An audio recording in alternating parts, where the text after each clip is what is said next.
Well, we continue with highlights tonight, more of them on FNF, with the newest member of our team. For the first time, we toss it over to Caroline Powers. Caroline, welcome to Friday Night Football.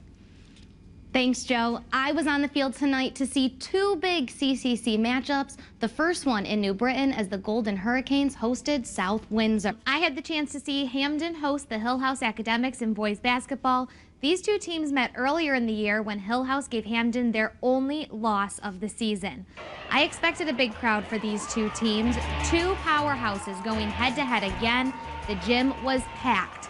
Coming in towards the end of the second quarter, and Hill House had the lead by almost 10.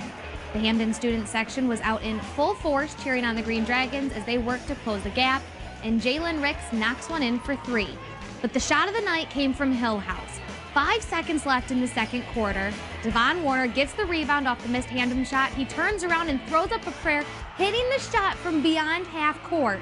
What a way to end the first half. Warner would lead the Academics with 29 points tonight. Earlier today, I had the chance to take a look at some of the action from the state's biggest class, the Class LL State Open from Trumbull. The Trumbull High School gym was packed this afternoon. Family, friends, and teammates lined the mats, cheering their school on. Hamden came into the game tonight ranked 4th. Xavier cracked the top 10 this week at number 10 after last week's win over Hill House. Let me tell you, if there was a student section I could be part of, it is the Hamden Green Dragons. This crowd knows how to keep the energy up. Our third game in the Big 3-on-3 featured two teams with high hopes this season, a pivotal matchup coming out of the SCC. It's Sheehan of Wallingford taking on Foreign of Milford, and it's Game 3 of our Big 3-on-3. The night started out with a great pump-up show from the Foreign High School Marching Band, and then both teams hit the field. On Foreign's first drive, quarterback Jared Hubler with a first down, putting the Lions in good field position. Now look at this, Hubler with the keeper, squeezing just past the goal line for the first touchdown of the night. The state's best wrestlers got the opportunity to head to the Floyd Little Athletic Center in New Haven today for the start of the Wrestling State Open in the Elm City. Dozens of schools came out today, which meant a packed gym of family, fans, and teammates cheering on the top wrestlers in the state. 8 mats filled the floor at the Floyd Little Athletic Center. Some of these matches coming in real close at times. Check out this one between Daniel Hand and Stamford, a matchup of top 10 teams as 5th-ranked Hill House hosted 3rd-ranked Hamden. We saw a big game from Hamden last week as they beat Xavier. It's obvious Hill House knew what they'd be up against on the court tonight, and they came prepared. From the tip-off, Hill House had the ball, and it didn't take long before they were on the board. Down in Fairfield, the seniors ruled the game. It was senior night for Fairfield Prep as they took on Hamden, and check this out. Somehow I got caught right in the middle as the Jesuits charged the field. Two conference rivals went head-to-head down near the shoreline in Madison as Daniel Hand hosted Cheshire. Plenty of playoff positioning on the line in this one. The Rams and the Tigers, Cheshire and Daniel Hand, Game 3 of our Big 3-on-3. The Tigers donning a different jersey tonight. Before the game, they took time to honor our veterans and continued to throughout the game with these special American flag jerseys and helmets. The stands were packed for this matchup, and it was a game of unusual plays to say the least. We pick up in the first quarter. Tigers lead the Rams 7-5 and looking to add to the score, but it's the Rams' Nicholas Quint who comes up with a big interception here, diving into the end zone for a touchdown. Cheshire takes the lead 12-7. I love this next story. So by now, many people have probably already given up on their New Year's resolution of going to the gym, but a 90-year-old woman from Niantic might be the dose of motivation you need. It's part of our new series, Awesome Athletes. Channel 3 sports reporter Caroline Powers shows us how this amazing woman is not letting age slow her down. At UHA's Performance Training in Niantic, their gym is full of professional sports players, group fitness classes, and high school athletes. And then you'll find Mary. Thank you, Coach. For an hour and a half, 5 days a week, this 90-year-old is doing these same workouts the pro athletes do. I have felt down in the dumps, you know, where you think, oh gosh, I'm 90 now. And sometimes you think that to yourself. That's the wrong thing to do because it doesn't matter, it's just a number. From walking on a treadmill to lifting kettlebells, Mary can even push a sled with more than 200 pounds on it. You know, I wasn't going to take defeat. and I wasn't going to take old age gracefully, you know, like you just sit back and sew or something. I wanted to be active. Mary says coming here does more than just help her stay physically and mentally strong. It also helps her fight Parkinson's disease. Good girl! That kind of hinders me a little bit, but I'm thick Irish, so I give it a good fight. Mary says the best part about her workouts is that she gets to share the experience with her son. She can do the same stuff that a pro athlete's doing, it's just tailored towards her. And then out, I made it. So she motivates not only the other athletes and clients in here, but she motivates the coaching staff as well. And Tim even helps keep her in line when it comes to her sweet tooth. That's a little too much ice cream in there, Mom. And of course I say back, you know, oh, I don't eat it all, but I do. So then I come down and work harder. Is it time for ice cream yet? For Channel 3. Well, if you've ever been to Plainville High School for a sporting event, you know who Matt Gingras is. He's been a fixture at the school for the last 20 years, helping out with almost every sport at every level. Channel 3 sports reporter Caroline Powers shares how he's left a lasting impression on the students and the coaches there. Show them why we're the best coaching staff in the world. Let's go. Whether he's serving up pizza in the cafeteria or pumping up the team during halftime, Run the offense, let's go!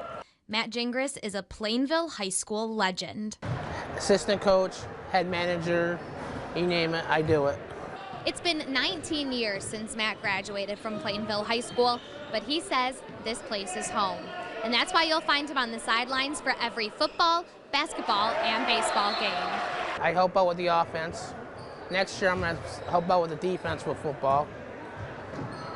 Next year I'm probably going to do a lot more. Basketball, we're going to be a lot better than this next year. Matt is at practice every single day. He runs the clock for us. He comes out to give what I guess would call Matthewisms periodically to the team and words of inspiration. The bottom line is just Matt's presence brings so much energy. Let's go, we got a job to do, let's go. Make it interesting. Boys varsity coach Jim Dinello has only been at this school the past 4 years, but in that short amount of time, he says Matt has changed his life forever. He is truly a fixture here, and myself and my players and everybody in the community in this building are truly blessed to have Matt as a part of these programs because he brings so much to everything that he does. Time out! Time out! Time out, let's go. All right, come on.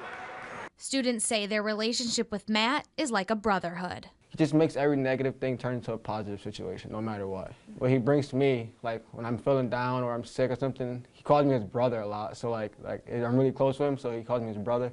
So like when he calls me that, it makes me happy. It like brings the energy in me. I get excited and I feel better and get positive. Matt even takes his coaching to the next level, leading the school's unified sports team. It's a good time. They're a good bunch of kids. And even though some of the days are long and tiring, Matt has no plans of leaving anytime soon. You have no plans to retire? No, because I like it here. For Channel 3 Sports, Catch it, Brady! I'm Caroline Powers. There was lots of hustle and bustle at Gamble Pavilion today. We had back-to-back UConn women's and men's basketball exhibition games. Both teams taking home a win before the season begins this week, and we were courtside for both. 119-56, the UConn women taking home another exhibition game win against Ashland as they prepare for their season opener against Stanford next Sunday. I think today we did a very good job of moving the ball on offense. And, the first half especially, the speed in which we moved, the cuts in which we made. From the start, UConn showed their dominance, something Coach Gino Auriemma says is important as the team continues to build strength. You know, we're starting to get a pretty good feel for each other, and It takes a little bit of time, even if you have a lot of guys coming back from the year before. Freshman Megan Walker saw 20 minutes on the court tonight, putting up 14 points. I think it's gonna help us this game. You know, I feel like our offense flowed a little bit better than the first exhibition game, and I think we're going to encourage that in practice and carry it over to Sunday. Oriema says be ready for the team to showcase new stuff this season. There's some things that we're doing that are way different that we didn't do last year. We didn't even do a bunch of them today, you know, because there was no need to. Then it was the men's turn. Taking on the Queens College Knights, the Huskies ruled the court, leading at the half by 32 points. But I thought our pressure was real good. One thing we've been doing, we've been turning teams over. All 3 exhibition games that we had, I think, over 10 steals or close to it. So we want to keep that up. Our goal was to be plus 10 on the rebounds, and us being 29 was great. Between Josh Carlton and Christian Vitale, the two contributed to 38 of the team's 100 winning points, something Coach Ali says is a good sign for the team. Yeah, I mean, that's the one thing that's going to keep us connected is sharing the basketball. I still don't like the turnovers that we have. It's just way too much in exhibition. But I do like our assist numbers. I think we have some great facilitators out there, kind of more than we had last year. And the players say they're feeling confident as they head into their first real game this Friday. I think this is exactly what we needed, you know. Our last exhibition game, we didn't really play, although we won, we didn't really play the way we wanted to. But today, I think the energy was great from start to finish. Obviously, we had some mishaps and some mistakes, but we were able to play through those, and everyone was able to contribute.